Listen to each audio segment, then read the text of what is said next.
Selamat malam Tribuners, jumpa lagi bersama dengan saya Mutiara dalam tayangan berita terkini Lampung di Tribun Lampung. Kami akan menyajikan informasi menarik dan terkini untuk Anda dari berbagai daerah di Provinsi Lampung. Dan inilah berita terkini selengkapnya. Seorang terduga pencurian motor berhasil diamankan polisi.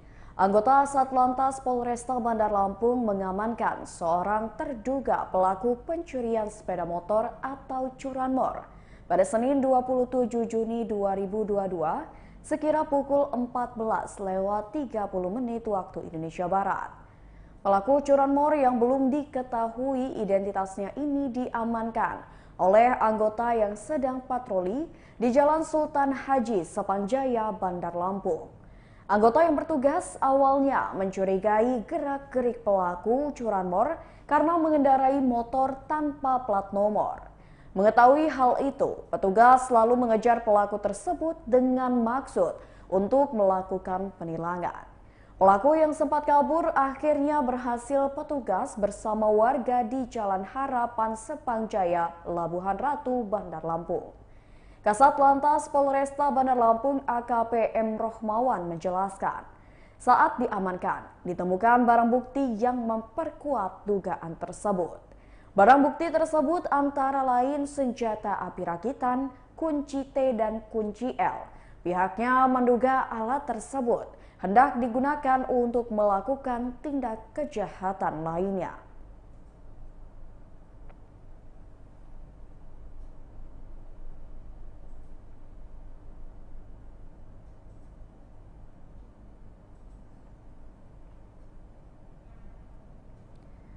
Berita selanjutnya masih seputar lalu lintas. Bus Damri tujuan KTM Unit 2 terguling di Jalintim, Mesuji. Telah terjadi kecelakaan tunggal di Jalan Lintas Timur atau Jalintim, kilometer 179, register 45 Mesuji pada Senin, 27 Juni 2022. Ia mengakibatkan satu bus Damri tujuan KTM Unit 2 Tulang Bawang terguling. Menurut warga sekitar bernama Sopan, satu bus Damri tersebut terguling akibat kecelakaan tunggal. Ia menjelaskan akibat kecelakaan tersebut tak ada korban jiwa. Hal tersebut dikatakan oleh warga sekitar Sopan. Menurutnya belasan penumpang yang ada di bus Damri selamat dalam kecelakaan itu. Ia menjelaskan para penumpang dan juga sopir akibat kecelakaan tersebut hanya mengalami luka ringan. Sehingga beberapa penumpang dan sopir sampai dilarikan ke rumah sakit terdekat. Suasana histeris terjadi saat proses evakuasi korban kecelakaan bus Damri di Jalintim kilometer 179 Mesuji. Hingga warga sekitar harus memecahkan kaca depan bus Damri tujuan KTM Unit 2 Tulang Bawang tersebut. Menurut warga sekitar, proses evakuasi sendiri korban kecelakaan tak membutuhkan waktu yang lama. Sehingga adanya asap tersebut membuat warga di sekitar lokasi kejadian langsung berbondong-bondong mengevakuasi para penumpang di bus Damri. Karena tak menemukan jalan keluar bagi para penumpang, hingga akhirnya warga sekitar memutuskan untuk memecahkan kaca depan bus Damri.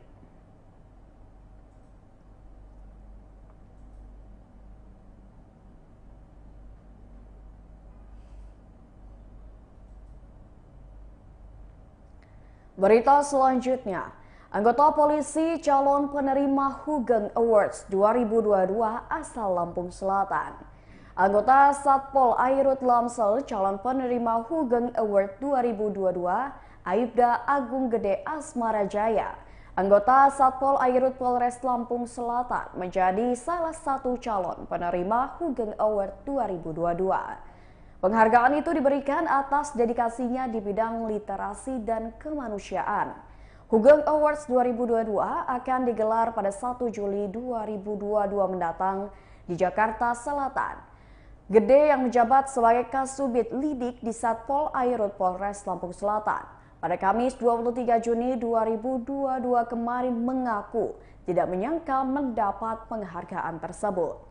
karena ia selama ini hanya fokus memperbaiki SDM dan membantu masyarakat yang membutuhkan di bidang kesehatan.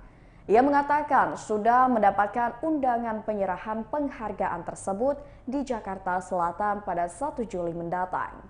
Ia juga mengaku akan hadir jika diberikan izin oleh atasannya. Penghargaan Hugeng Awards ini sendiri terdapat 3 kategori, yaitu polisi berintegritas, polisi inovatif, dan polisi berdedikasi. Gede mendapatkan nominasi dalam bidang dedikasi di bidang literasi dan kemanusiaan. Gede bercerita, ia telah mendirikan pojok baca sejak 2017 lalu. Pojok baca itu dibuatnya di rumah yang ada di Dusun Waibaka, Desa Gelawi, Kecamatan Bakauheni, Lampung Selatan. Ia menyiapkan ruangan khusus berukuran sekitar 2x3 meter untuk pojok baca.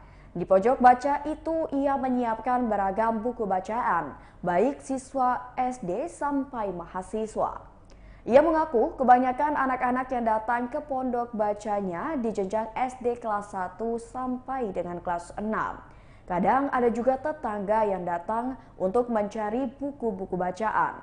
Selain menghadirkan pojok baca di rumah, ia juga kerap berkeliling menghadirkan bacaan untuk warga di pesisir pantai dan pulau. Ia juga kerap membagikan buku bacaan gratis dan buku tulis gratis untuk anak-anak di pulau. Bahkan beberapa warga terinspirasi membuat pojok baca di daerahnya masing-masing. Seperti di daerah Sumur Kumbang yang dikelola oleh 5 swadaya dan guru honorer yang ada di Sumur Kumbang. Gede mengatakan kegiatan pojok baca keliling yang ia lakukan seperti sekolah alam. Hal itu dilakukannya supaya anak-anak bisa membaca dengan nyaman. Kegiatan pojok baca biasa ia lakukan 2-3 dalam seminggu, tergantung waktu luangnya bekerja sebagai anggota kepolisian.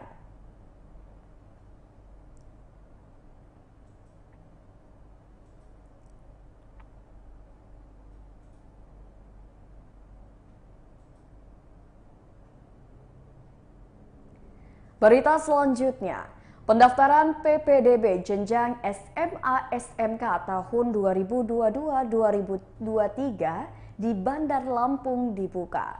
Pendaftaran peserta didik baru atau PPDB tahun ajaran 2022-2023 jenjang SMA dan SMK negeri di Lampung mulai dibuka pada Senin ini hingga Kamis mendatang, yakni pada 27 hingga 30 Juni. Pendaftaran bisa dilakukan melalui 4 jalur, yakni jalur zonasi, jalur afirmasi, jalur perpindahan orang tua atau wali, dan jalur prestasi di mana secara online melalui laman https://lampungsiapppdb.com. Dinas Pendidikan dan Kebudayaan Provinsi Lampung meminta calon siswa yang akan melakukan pendaftaran PPDB jenjang SMA dan SMK negeri untuk memenuhi ketentuan dan persyaratan yang berlaku. Tombi mengatakan, tiap calon siswa hanya bisa mendaftar di satu sekolah saja sesuai jalur pendaftaran yang dipilihnya.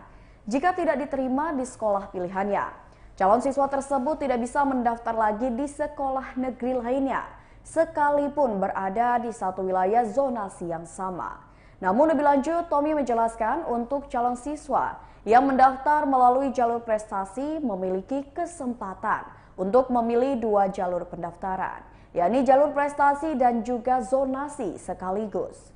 Calon siswa yang mendaftar melalui jalur prestasi ini bisa daftar sekolah di mana saja di luar kecamatan wilayah zonasinya, sekaligus bisa mendaftar di sekolah yang berada pada zonasinya. Terkait jalur zonasi, diperuntukkan bagi peserta didik yang berdomisili di lingkungan terdekat dengan satuan pendidikan yang dituju. Jalur zonasi mendapatkan kuota paling sedikit 50% dari daya tampung sekolah. Untuk jalur afirmasi diperuntukkan bagi peserta didik yang berasal dari keluarga ekonomi tidak mampu yang berdomisili di dalam dan di luar wilayah zonasi sekolah yang bersangkutan. Jalur afirmasi mendapatkan kuota paling sedikit 15% dari daya tampung sekolah. Untuk jalur perpindahan orang tua atau wali diperuntukkan bagi peserta didik yang orang tua atau walinya telah berpindah tugas atau mutasi ke daerah di mana peserta didik tinggal saat ini. Jalur ini mendapat kuota paling banyak 5% dari daya tampung sekolah. Sementara itu, untuk jalur prestasi diperuntukkan bagi siswa didik yang berprestasi di bidang sains, seni, dan olahraga, serta berprestasi di bidang lainnya yang sifatnya berjenjang. Jalur prestasi mendapat kuota paling banyak 30% dari daya tampung sekolah. Berdasarkan jadwal, setelah pendaftaran pada 27 hingga 30 Juni 2022, akan ada proses seleksi secara real time pada waktu yang sama. Lalu verifikasi faktual berkas dilaksanakan pada 4 hingga 6 Juli mendatang. Tes minat bakat pada 4 hingga 7 Juli dan pengumuman pada 8 Juli 2022.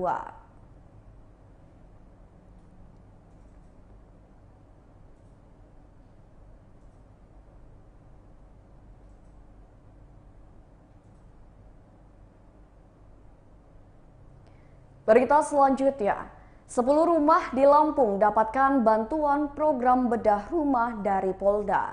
Dalam rangka membantu pemulihan ekonomi nasional, Polda Lampung menggelar program bedah rumah warga. Program bedah rumah tersebut digulirkan seiring menyambut hari ulang tahun Bayangkara yang ke-76 tahun. Di wilayah Polda Lampung, setidaknya ada 10 rumah warga tidak mampu yang masuk kategori bedah rumah. Dirbinmas Polda Lampung Kombes Pol Anang Triarsono mengatakan 10 titiknya tersebar di 3 kabupaten atau kota, yakni Kota Bandar Lampung, Kabupaten Lampung Selatan, dan Kabupaten Lampung Timur. Anang menjelaskan kondisi perekonomian warga saat ini sedang terpuruk, terlebih lagi akibat dampak dari pandemi COVID-19 yang hingga saat ini masih melanda. Menurut Anang, program bedah rumah warga ini merupakan langkah awal dari pihak kepolisian. Nantinya Polda Lampung berharap dapat dilakukan juga oleh instansi-instansi pemerintah lainnya. Sementara itu, salah satu warga yang mendapat program bedah rumah yakni Kadir Effendi, warga Gulak Galik, Teluk Betung Utara, Bandar Lampung. Kadir mengucapkan rasa terima kasih kepada Polda Lampung atas bantuan yang diterima keluarganya. Pria yang bekerja sebagai juru parkir ini mengaku sangat terbantu. Bagaimana tidak? Penghasilan harian yang ia dapatkan hanya cukup untuk keperluan sehari-hari, sehingga ia tidak mampu memperbaiki rumah semi permanennya yang pada awalnya hanya berdinding geribik. Kini rumah yang dihuni bersama istri dan 5 anaknya sudah menggunakan dinding beton permanen. Kadir menambahkan, awalnya ia tidak menyangka akan mendapatkan bantuan program bedah rumah. Setelah diajukan oleh Babin Kamtibmas setempat, Kadir dinyatakan berhak mendapatkan program tersebut. Hanya dalam waktu 5 hari, rumah yang ia huni saat ini berubah drastis dari sebelumnya.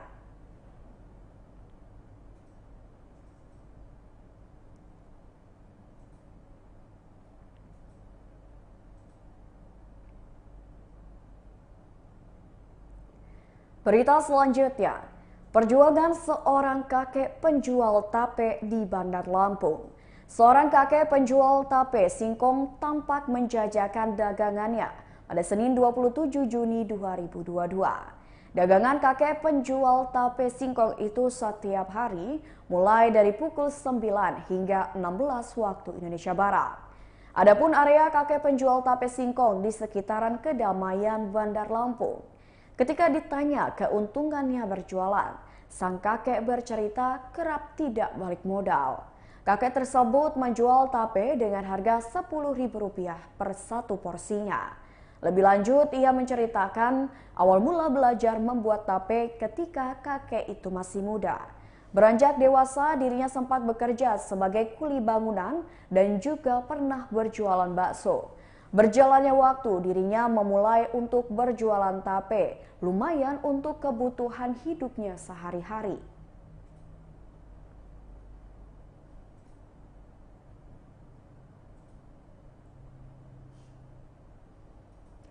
Baiklah Tribuners, itulah berita terkini Lampung bersama dengan saya Mutiara. Jangan lupa untuk terus saksikan YouTube Tribun Lampung News Video, Facebook Tribun Lampung, Instagram @tribunlampung, dan TikTok @tribun Lampung untuk informasi terupdate lainnya. Selamat malam dan sampai jumpa.